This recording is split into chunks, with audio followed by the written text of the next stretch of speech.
Hello friends, my name is Emma. If you are searching how to cancel Emaze subscription, so your search ends here. Today, in this video I am going to tell you how you can cancel your Emaze subscription via email and over the phone call in just some easy steps.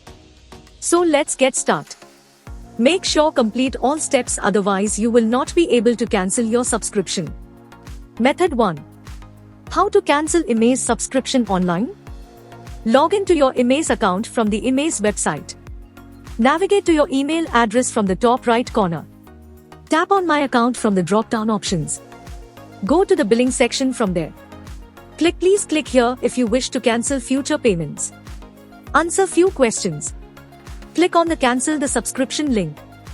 You will see a confirmation message on the screen for successful cancellation. And you are done. Method 2. How to cancel Emaze subscription via email?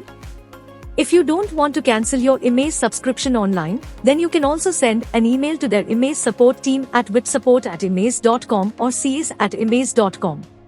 Send your cancellation request via email. Their team will consider your request and cancel your Emaze subscription. Only by using this method you can cancel your Emaze subscription. Hope you like this video. If yes, please hit a like button and don't forget to follow our YouTube channel.